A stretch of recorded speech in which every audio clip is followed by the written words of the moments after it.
Welcome to Whisky.com, where fine spirits meet. My name is Horst Lüning. This is my son Ben, and today we have a closer look to the Glenmorangie single malt whiskey, the original with 10 years of age.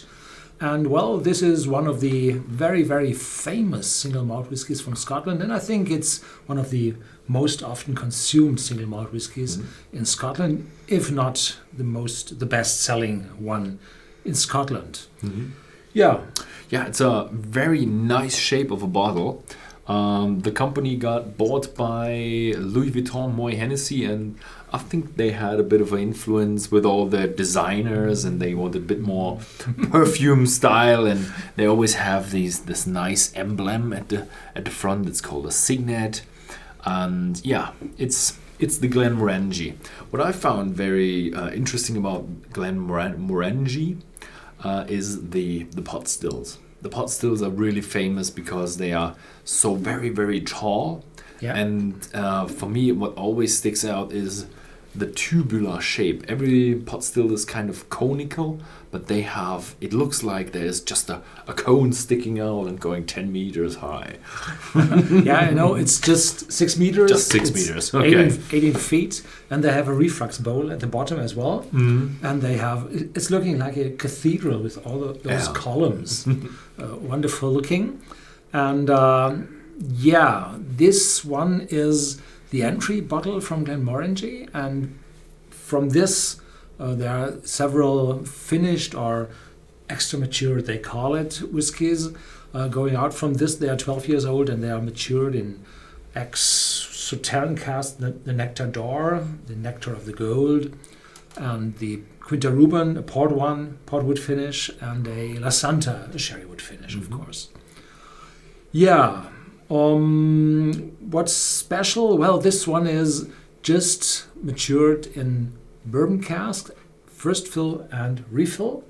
And in the past, they had these cask ends we are having here, colored in different schemes, so that the employees of Glenmorangie were able to see, well, this cask was used, it's fresh, this was used the first time, second time, third time. And I think around the year 2000, when Louis Vuitton Moët Hennessy took over the company I think they were bought from the McDonald's. Yeah, I think, but there was a Glenmorangie PLC. I thought they were owned by Glenmorangie. They were owned by the McDonald's. Did they buy the McDonald's, or did they? I think they only bought Glenmorangie PLC, because I've read that Louis Vuitton Moët Hennessy bought Glenmorangie PLC, and they were the possession.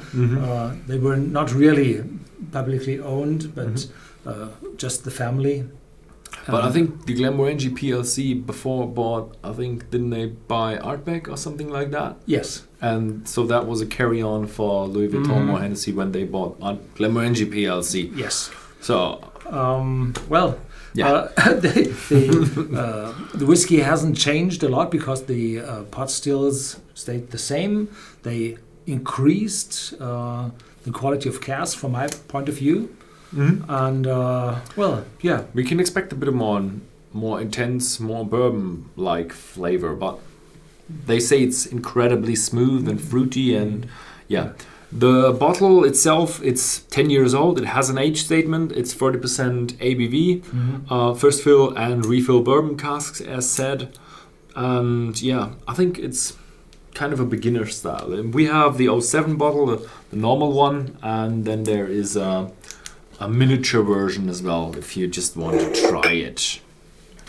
I've tried the last time I've tried it was about 7 to 10 years ago in a Glenmorangie tasting. I think about La Santa when it was new, or maybe the one before.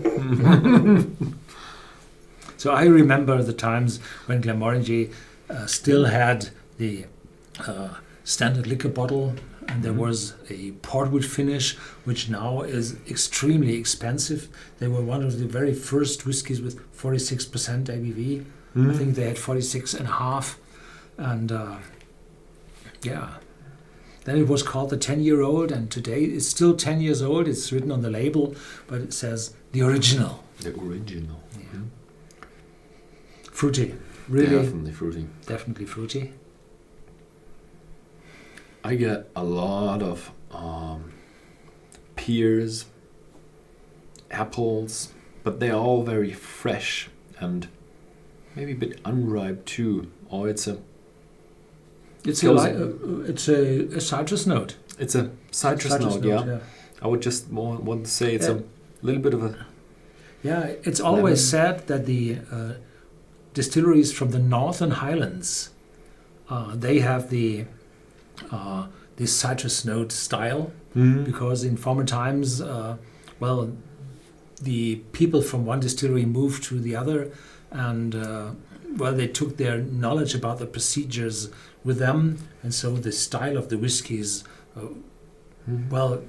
is a little bit similar. So probably this citrus note is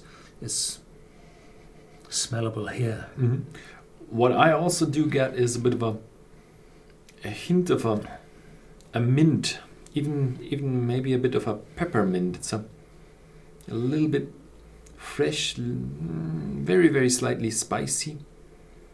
Yeah, and cooling the nose. It's just 40 ABV, so it can't be. Yeah, I have to say it's mild.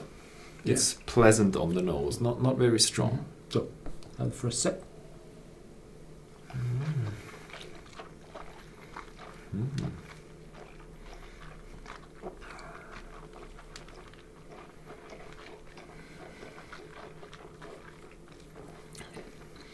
Yep. Yeah. You're keying in the wrong camera. There is some oaky, mild, pleasant, not really spicy, but mild spicy note from oak. And it carries on. There's a little nuttiness, probably coconuts, on my tongue. And for this 40% ABV, it's a pleasant, long aftertaste. And some vanilla showing through. This caramel note from the fresh American barrels or ex-bourbon barrels is not there really. Mm-hmm. Probably a little bit of nutmeg. Mm-hmm. And you find it, you do have a bit of oak in there, a bit of nutmeg in there. It's definitely spicier than it's in the taste and in the smell, but you do have a bit of a bit of a fruitiness as well. I find maltiness, but also a little bit with pears and apples, but it's not as in front as in the smell. Mm-hmm. It just gets into the harmony of the nutmeg and the oak and that kind of stuff. So it's really a beginner's malt. So it's not very edgy. Mm-hmm. It's mild. It's pleasant. It's rewarding. Yeah.